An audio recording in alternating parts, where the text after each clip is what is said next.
everyone, today I have the Google Pixel 7a and I'm going to be sharing with you my review of the camera of this phone for both photo and video, so let's get started.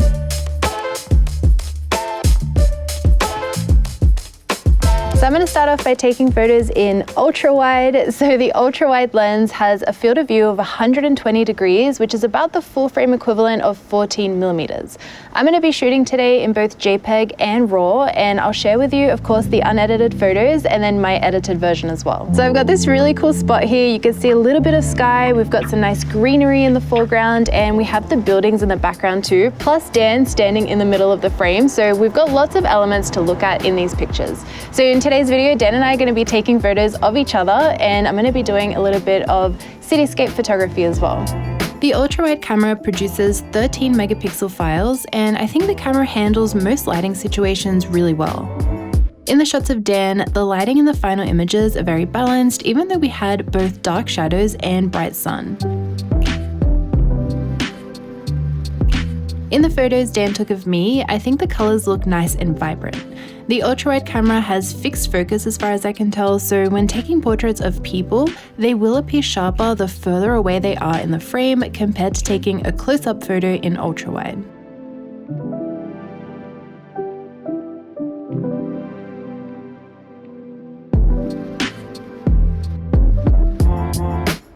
The JPEG processing from the camera looks good too. Here's a comparison between the phone's processing of the image compared to what I was able to edit with the RAW file. Something I noticed while taking photos with the ultrawide camera is how snappy it is at getting the right exposure when you change the scene. So when I change it from the bright sky to the buildings, you can see how smooth that is at changing the exposure, and it's pretty much always ready to go. I also have the Google Pixel 6a and the Pixel 7 with me as well, because I thought it would be interesting to shoot some comparisons with each of the cameras as well. So let's shoot an ultra-wide comparison here. I have an interesting scene here for ultra-wide. It's a little bit backlit from the sun. We have some purple flowers, some buildings, the tree, and the sky. So we've got heaps of elements to compare in these photos. The 7a has the widest ultra-wide camera in comparison to the 6a and 7 that both have a 114-degree field of view, which is the full frame equivalent of 16 millimeters. When you look at the three images side by side, to me, the 6a and 7a look very similar to each other, whereas the 7 has a touch more clarity.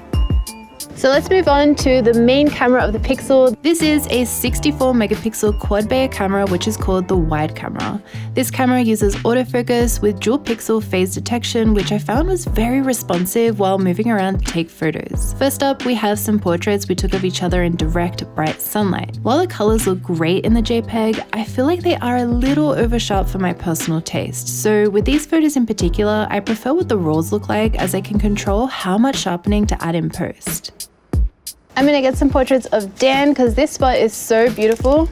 In this next spot, I think the camera of the 7a really shines. These JPEGs are sharp enough that you can see plenty of detail, but not over sharp where it starts to look too digital. It's a good balance. Just like ultrawide, the wide camera does a great job balancing tricky lighting scenarios to keep an even exposure.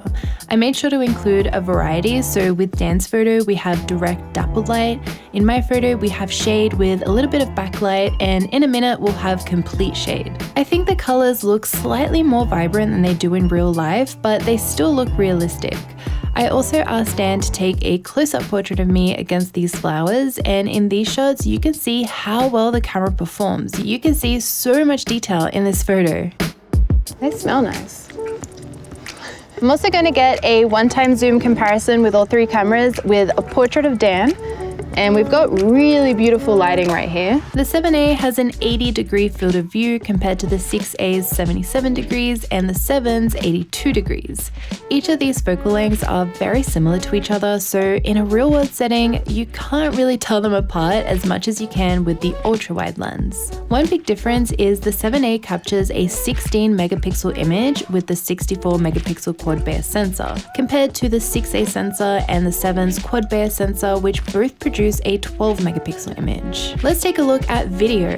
The wide camera has an 80-degree field of view, which is the full frame equivalent of 25 millimeters.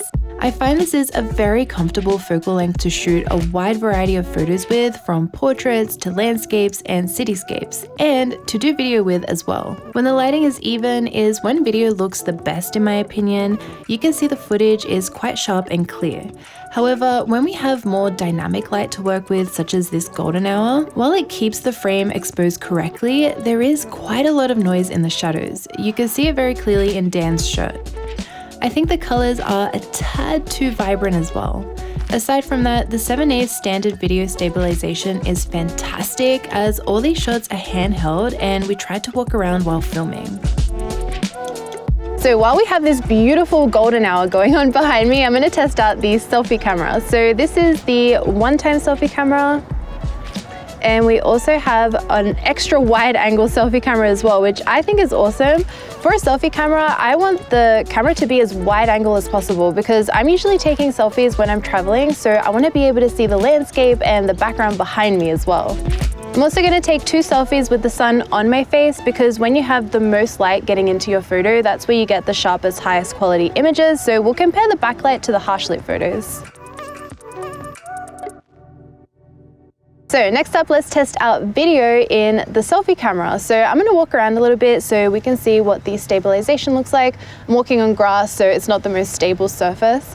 And I'm also going to move around a little bit, so I'm in the shade and then I'll be in the sun in a second too. So we'll see what it does with the white balance and the exposure. Stand in the background. So this camera is filming in 4K and we are in 1x zoom. And now I'm going to move it into 1.4x and I'll just walk around a little bit more as well. It does a nice job at subtly shifting between warm and cold, where I move there into the sun and back into the shade. And let's see at 1x. Yeah, that's a really smooth transition. I like what that looks like. So the next thing I want to test out with the video is the microphone. So right now I'm talking with my lav mic, so that's what you're hearing and that's what you've heard this entire video. Now I'm going to switch over to the microphone of the 7A and I'll talk a little bit so we can hear what that sounds like. There are a couple of cars just there on that road crossing past and some bicycles as well, so we'll see if you can hear that. I can definitely hear it with my ears while I'm talking, so we'll see if that comes up in the recording or if you can hear me more clearly. Before we move on to our low light photos, let's check out 2x zoom.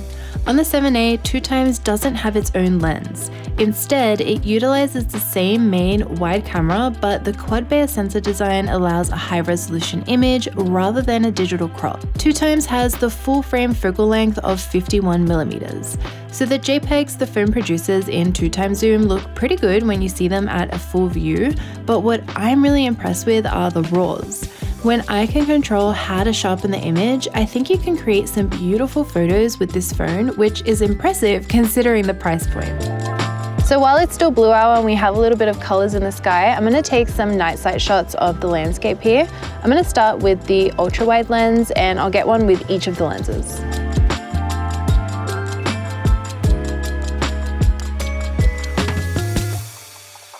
Two new things we have with the Pixel 7a is face unlock, and we also have a new mode called long exposure. I've got a really nice framing here and we've got some water in the bottom half of our image too, so we should see some movement in that.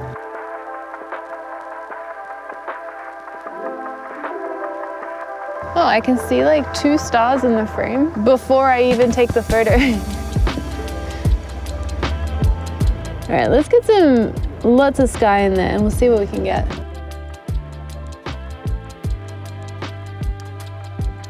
Long exposure is more for the movement in the photo rather than the exposure of the photo. So you want to use night sight if it's really dark, and long exposure if you want to create, do something creative with motion in your image.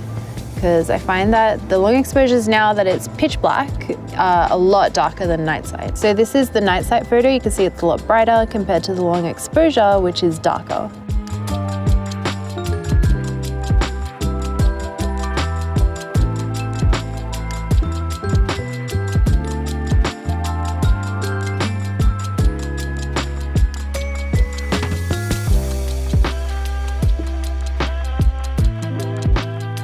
By the way, what you're seeing here through this camera is not true to eye. It is completely nighttime, totally dark when we're out here. So yeah, that camera lies a little bit. This is what it actually looks like to our eyeballs here, because you've got the dark Harbour Bridge and then the really bright buildings. Before we get our comparison photos with the other two phones, I do have a little tip for you if you're ever photographing a cityscape like this, where you've got a lot of negative space at the top and bottom of the frame that's quite dark. So when you tap to focus on the city, the phone is going to think it's a brighter scene than it is, so it's not going to expose the image for that long, and you might end up with some vignetting in the sky and in the bottom of the photo. So instead, what I like to do is I tap somewhere a little bit darker that still has detail so the phone can focus. But when the little astrophotography symbol comes up, that's when I take my photo, because it's going to take that extra long time processing to give me the best file possible with the most amount of light. The 6A does astrophotography, but it doesn't matter where I tap on the bottom of the screen, it doesn't come up. It's just still normal night sight. Yeah, it just doesn't seem to be working on the 6A, so this is the only one that's doing a 6-second processing time.